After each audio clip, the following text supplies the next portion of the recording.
What's up, my Cinema Sermons friends? Today is my 31st birthday, and I'm going to give you a ranking of my top 10 favorite movie characters of all time. The characters that helped shape me, the characters that I enjoy the most, and of course, which will bleed into my favorite movies, which that's a whole other list coming at some other point. But today, I'm going to tell you who are my top 10 favorite movie characters of all time. So let's get into it. Yeah!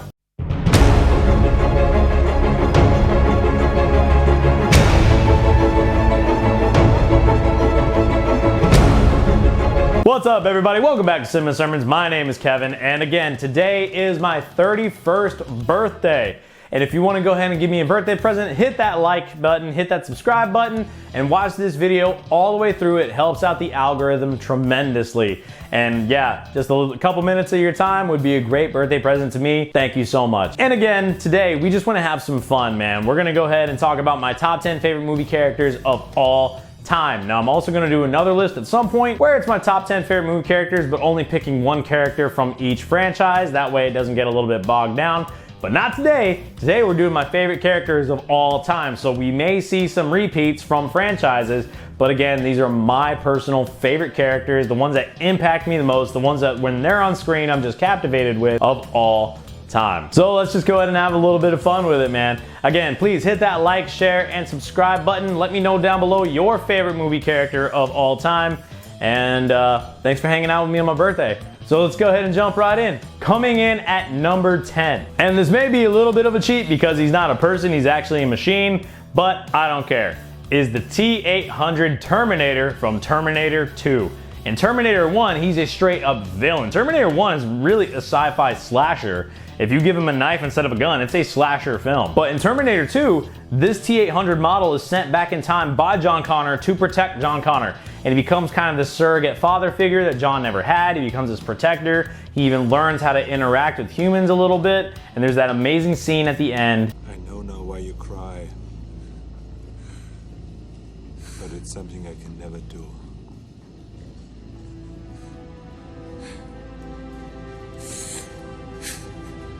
And of course, Terminator 2 is one of my favorite movies of all time. It's one of the greatest films ever made.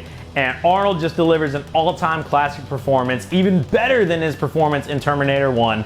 So the T-800 from Terminator 2 Judgment Day comes in at number 10. Coming in at number 9 is the Master of Disaster, the King of Sting, the Count of Monte Fisto, the Dancing Destroyer, the one, the only, Apollo Creed! I am a massive Apollo Creed fan. Carl Weathers just delivers such charisma and excitement to the character, and he brings just this presence that you want to watch on screen. And in the first Rocky, he's not a villain by any means. He just doesn't take Rocky seriously. And in Rocky 2, he wants to do whatever it takes to get him in the ring, even if that means he plays the villain. But in Rocky 3 is where he really shines, where him and Rocky become tight and they become friends, and he becomes the trainer for Rocky after Mickey dies, and he really picks up there. And of course, Rocky 4 is great, and it sucks that he tragically passes in Rocky 4, but we see his legacy carried on in the Creed franchise. But those first 4 movies, man, he is a quintessential key character to the Rocky franchise. And like I said, in Rocky 3 and 4, he really shines, especially in Rocky 3, one of my favorite characters of all time. I actually got to meet Carl Weathers a couple years ago at the Colorado Springs Comic-Con. I got him to sign a Rocky 2 poster, as well as took a photo with him. Look at him, me and Carl Weathers, best friends.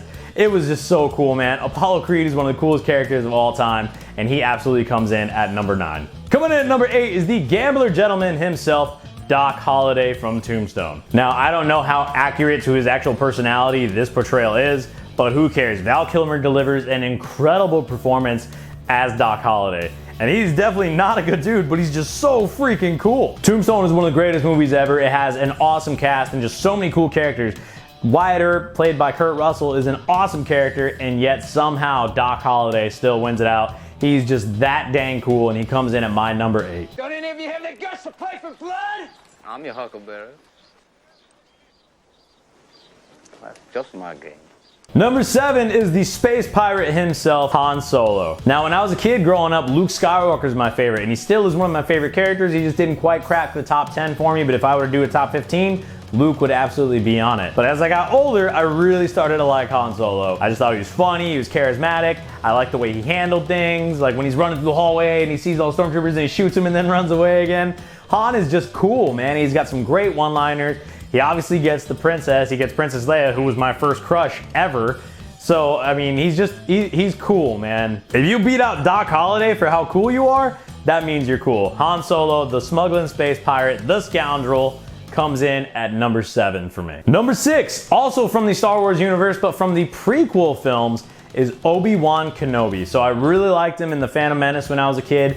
I really liked him in Episode 2, Attack of the Clones. Even though that movie sucked, Obi-Wan is great in it. He has an awesome fight scene with Jango Fett. He does awesome at the end of the movie. But where he really shines is Episode 3, Revenge of the Sith. He became one of my favorite characters of all time. He's so lighthearted and tries to joke and maintain a good posture. He wants to be a good mentor figure to Anakin Skywalker. He fights when he has to. He does what needs to be done, but he's a good man at his heart, and that's what always gets me, man. And in the original trilogy, there's not even a doubt. I'm sorry, not the original trilogy. In the prequel trilogy, not even a doubt of who my favorite character is. It is easily Obi-Wan Kenobi. Number 5 is the main character from the movie Gladiator. Again, one of my favorite movies of all time. This character is so cool. He wants to just be a good man. He wants to do what's right. He wants to go home and get away from the war and the bloodshed. He even turns down being Caesar because he just wants to go home and be a husband and a father. And when his family is killed and they think he's killed him, he goes on a rampage in the Colosseum. But even then, he doesn't want to do that. He's like, I'm required to kill, so I kill. Like, he doesn't care about winning the crowd until he finds out that he can actually make a difference and that he can actually stop the games, win his freedom, and help Rome, and of course get his revenge. Maximus is freaking cool, and he comes in at number 5. Slave! Will you remove your helmet and tell me your name? My name is Maximus Decimus Meridius, commander of the armies of the North, general of the Felix Legions, loyal servant to the true emperor Marcus Aurelius, father to a murdered son, husband to a murdered wife, and I will have my vengeance.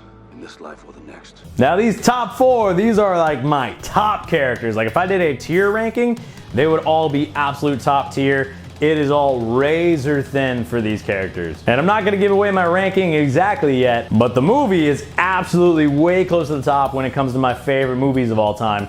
But my number 4 favorite character of all time is the hero of the Die Hard franchise, John McClane. He doesn't want to be the hero. He's not the normal action archetype, especially from the 1980s, where they're all built like Sylvester Stallone and Arnold Schwarzenegger. He's in good shape and he's a man's man, but he's not like crazy ripped.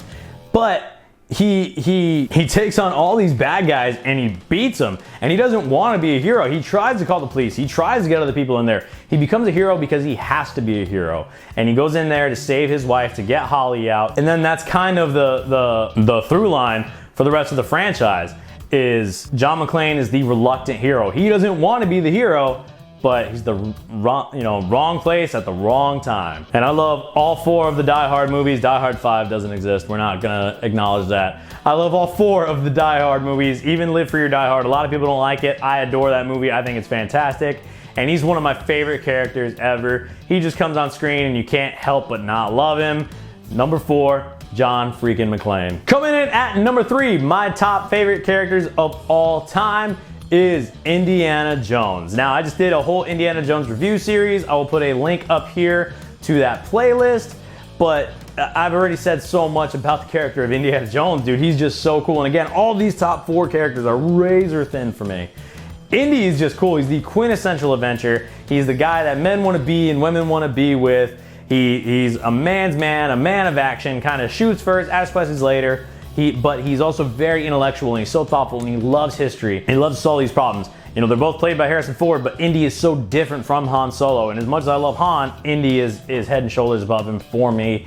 One of my favorite characters of all time. I've already said so much about Indy that I'll just go ahead and leave a playlist up here for you to check out my entire review series of Indiana Jones. But yeah, coming in at number 3 for me of my top favorite characters of all time, Indiana Jones. Number 2, now, this one was difficult for me because if you watch a video that I made a long time ago about why I love this character, I said he was my favorite character of all time in any medium. But as I've gotten older and as life has changed, I've realized that I love number 1 just a little bit more and for different reasons. But this is still one of my favorite characters ever. Coming in at number 2 of my favorite characters of all time is Captain America Steve Rogers. Now, what I love about this character is he does the right thing all the time. Like, I heard someone say that Steve Rogers' superpower isn't the super soldier serum. His superpower is that he's Steve Rogers. His integrity is unbreakable. His moral compass, his true north is unshattering. He does the right thing all the time because it's the right thing to do. And that is what drew me to this character. That is why I fell in love with this character. And that's who I wanted to be for so long. And I still would like to be, right? I had a friend who studied psychology in college, and he said we call that our ideal self. When we picture who we really want to be, not in terms of being, 6'2" and a super soldier, which that wouldn't be horrible, but in terms of just being a good man who handles things with integrity all the time. You don't ever have to wonder if he's going to do the right thing. You know he's going to do the right thing. That would be my ideal self. But that's not me. I am so flawed. I'm so messed up. I sin against a holy God on a regular basis, and I'm actively trying to do that. I will never ever justify sin. I'm actively working to rectify the things that I'm doing that dishonor God. But anyway, we're getting off topic. Steve Rogers is just awesome. He's got a great fighting style. I love the movies. Every time he's on screen, he's absolutely my favorite Avenger. I love even the first Avenger. I love Captain America Civil War, and Captain America the Winter Soldier is one of my favorite movies of all time. He has awesome scenes in Avengers Infinity War and Endgame. Easily one of my favorite characters of all time, and at one point he was my favorite character of all time. And who knows where he'll place on this list in the future, but right now, as of my 31st birthday, he comes in at number 2, Captain America Steve Rogers. And coming in at number 1 is Rocky Balboa. Now, in my top 10 list of manly characters that inhibit godly attributes, Rocky was on that list. And in there, I go into a little bit more depth about why Rocky was on that list. So I'm not gonna repeat those same beats here. I'm gonna tell about why I love this character so much right now. So obviously the character of Rocky Balboa mirrors the actor Sylvester Stallone quite a bit. And Sly was 30 when he made the first Rocky. So Rocky is 30 in the movie. So he gets this opportunity and his life really begins at 30. Being 31, that's so encouraging to me because it's like there's a whole lifetime ahead of you to accomplish these things and do what God has called you to do and to grow and to not be who you were, because Rocky was a bum, he was a loser, and then he becomes one of the greatest boxers of all time and has become one of these inspirational characters. Sylvester Stallone was a down on his luck writer and aspiring actor, and is now one of the top people in all of Hollywood. So that's just really encouraging in that sense. And in the beginning of the movie, Rocky's a little rough around the edges. He's working collections for a mob boss. He doesn't really know how to interact with people. He doesn't really know how to be a good man, but he wants to be a good man. Now, being someone who's made so many mistakes early in my life and even over the past couple of years, all I want to do is be a good man. And I have a heart where I want to serve people and I want to honor people and I just want to do what God has called me to do, but I've done a lot of bad things. So to see someone like Rocky, where he started from this one place, but you see where he goes, that's so encouraging to me, because it's like, man, I can be that. I can leave that behind and go be someone different. And that's just encouraging to see. I love the way Rocky is wise. He's not very articulate and intellectual, but he's wise. When he speaks, people listen. And what he has to say is usually so profound. And it connects in a way where you're like, wow, that actually made a lot of sense. We don't need to overcomplicate things. Maybe we could just, for lack of a better term, dumb it down a little bit and simplify things like Rocky does. And of course, being a competitor myself, I am a former NCAA wrestler, practitioner of mixed martial arts. I'm currently a high school wrestling coach. So I know what it's like to be a man who doesn't want to be aggressive, who doesn't want to be angry or violent, but to need a release, to need an outlet like that. And that's where the sport of wrestling really came in for me, because within the rule set, and as long as you're classy, it's okay to be aggressive. So we see Rocky just letting loose in the ring, and he's an animal and he's a fighter. He's a mongrel, like Mickey called him. I really took that with me onto the wrestling mat. I took that with me into the MMA gym, where I'm like, all right, here it's okay to be aggressive. Here you need to be aggressive, otherwise you're gonna get beat up. And to really take that competitive mindset and the training montages and really get after it and have that heart and intensity and that drive and never giving up and that grit of, dig in your heels and bite down in your mouthpiece and let's go. And Rocky just inhibits that, and being a competitor myself, I can relate with that. And that is just another one of the things that really resonates with the character with me. Of course, him and Adrian, our relationship goals, They are absolutely my favorite on-screen couple. They have the greatest romance ever because even when Rocky gets rich and famous and super shredded, he never has any eyes for anyone other than Adrian. It is Rocky and Adrian all the way. Even in Rocky Balboa, when Adrian passes, for the movie, Sylvester Stallone paid for an actual burial plot and a real tombstone because his words were, Adrian's too good to not have a real tombstone. And like, that's how intense it is. So Rocky and Adrian are absolutely a couple goals. And again, just how he treats people. He's so humble and gentle and kind, and he doesn't want to be the toughest guy in the room and the baddest guy in the room, and neither do I. But when it's time to let loose in the ring, Rocky does it better than anyone else. And I love this character. He's someone who I aspire to be like in so many ways. And I've grown up with this character. There's never been a time in my life where I did not know who Rocky Balboa was. So we'll see what happens in a few years. I'll rank it again. We'll see if Cap and Rocky trade places again. But right now, Rocky Balboa is my favorite character of all time. Yo, Adrian! I did it! So my friends, that is all I have for today. Please hit that like, share, and subscribe button. Let me know down below who is your favorite movie character of all time. Thank you for watching this, and remember, I love you, Jesus loves you. That's our story, and we're sticking to it. See you guys.